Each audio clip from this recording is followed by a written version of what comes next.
大家好，我係 Project Umbrella 嘅 Brian。最近有朋友問我點睇保監局對於保險業嘅改革啊？我覺得呢一個係幾得意嘅議題，所以借今次呢一段影片咧，同大家分享一下我嘅睇法。2025年香港保險業面臨史上最嚴厲嘅一波改革啊！顯示利率嘅下跌啦、佣金分攤機制等等嘅措施，咁頻繁嘅改動係咪代表保險業終於要變乾淨呢？嗱，我作為一個深耕咗7年喺呢一個行業嘅保險中介人咧，見證過行業嘅風光，亦都見過不為人知嘅一面。所以今日我就係同大家拆解一下，究竟保監局做過啲乜嘢，預期成效又係點樣呢？我打算將呢一個主題分為上下集，而上集嘅內容就係今年最大嘅變動啊，分紅預期回報嘅演示上限。對於儲蓄險嘅原理比較陌生嘅觀眾咧，我希望不厭其煩咁分享多一次保險公司當中儲蓄分紅險嘅原理。儲蓄險係由各大保險公司透過專屬嘅投資團隊，以基金形式幫客戶進行投資。基金入面，客戶同公司嘅投資比例一般係9:1，同客戶共同進退，有錢一齊賺。有一啲嘅保險公司投資經驗相當豐富，擁有幾十年甚至超過100年嘅海量投資數據。精算部門利用呢一啲嘅數據，可以為客戶精準去推測由第一年去到客戶138歲嘅預期回報。每年保險公司投資翻嚟嘅收益並唔會全部派晒俾客戶，而係會將部分嘅收益累積起嚟，作為一個緩衝池。當將來遇到經濟波動嘅時候，就可以發揮到緩衝嘅作用。未來亦都可以按照當初所預期嘅回報派發回饋俾客戶。為咗確保每一間保險公司都可以做到預期回報，保監局嚴厲監管每一間公司嘅紅利實現率，做到紅利實現率100% 嘅保險公司就可以深得客戶嘅信任，客戶可以放心繼續投資。相反，做唔到100分，客戶就會失去信心，轉而流向其他保險公司。呢一個就係儲蓄險嘅底層邏輯啦。喺2019年入行嘅我咧，見證住呢一個行業嘅變化，保險公司之間嘅競爭咧，其實係相當之激烈。尤其喺2023年疫情過咗之後，各大保險公司開始搶佔儲蓄計劃嘅市場。保險公司點樣去爭呢個市場呢？就係透過非保證嘅紅利回報演算啦。舉一個例，保險公司 A 佢見到保險公司 B 出咗一份內部回報率有7% 嘅儲蓄計劃，轉個頭 A 就即刻出一份有7.05% 嘅。然後保險公司 C 見到之後，即刻出一份7.1% 嘅儲蓄計劃，誓要鬥過你死我活。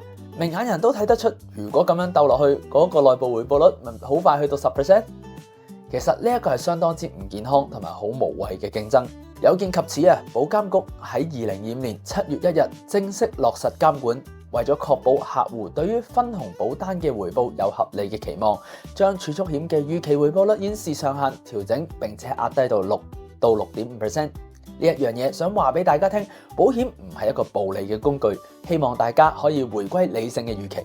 第二點就係佣金分攤同埋轉介費嘅上限。唔講你唔知啊 ，broker 亦即係保險經紀人，喺英文字上面有另一個意思，就係 independent financial advisor。原意就係希望經紀人可以中立持平咁協助客戶理解每一間保險公司嘅需求，從而提供一份適合客戶嘅理財方案。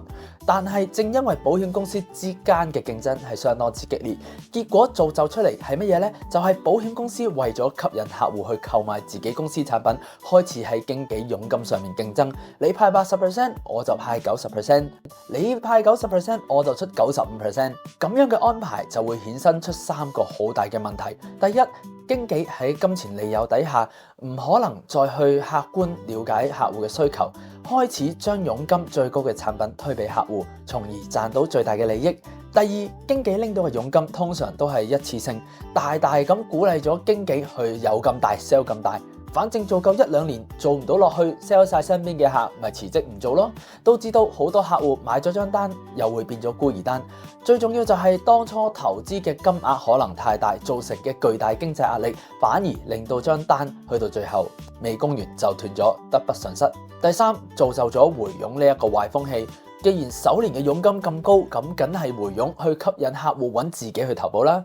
有見及此，保監局由下年2026年1月1號開始，將所有分紅保單首年佣金設定為不可以超過70%啊！其餘嗰部分嘅佣金最少亦都要分攤到5年或以上派發。同時間針對嘅係經紀公司，派發俾轉介人嘅轉介費亦都唔可以超過佣金嘅50%。以上聽到嚟呢一度，可能你都會覺得哇，保監局做咗好多措施去改變呢一個行業喎。冇錯，我認為保監局嘅監管對於成個保險業嚟講係一個好事。第一，可以降低預期內部回報率嘅競爭，呢一個措施咧可以緩解香港分紅險市場嘅一個內捲現象，減輕保險公司達成預期分紅嘅壓力。同時，亦都可以幫助保險公司更好咁樣應對全球經濟同埋政治因素帶嚟嘅挑戰。呢一個措施變相就係救咗表現比較差嘅保險公司，等佢哋可以繼續留喺呢一個戰場上面啦。當公司唔可以隨便承諾一個高嘅回報率，自然就唔會輸喺自己嘅承諾上面。最重要都係保障翻投資者唔好有虛幻同埋過高嘅預期回報嘅想法。呢一點對於保障消費者利益嚟講係跨出咗非常之重要嘅一步。第二點就係回佣啦。回佣雖然好似唔關投資事，但係實質上佢會影響住一個投資者同埋消費者喺產品上面選擇。監管回佣可以削弱保險經紀濫用轉介費，同時亦都可以減低保險業吸引劣質經紀嘅機會啊！對於整體服務嚟講，絕對係百利而無一害。作為一個已經喺呢個行業7年嘅一位中介人，我點樣去睇呢一個行業嘅改變呢？我認為都依然存在兩大隱憂。呢啲問題並唔係講緊預期回報有多少，而係在於人性嘅競爭。第一就係政策始終係死嘅，人係生嘅。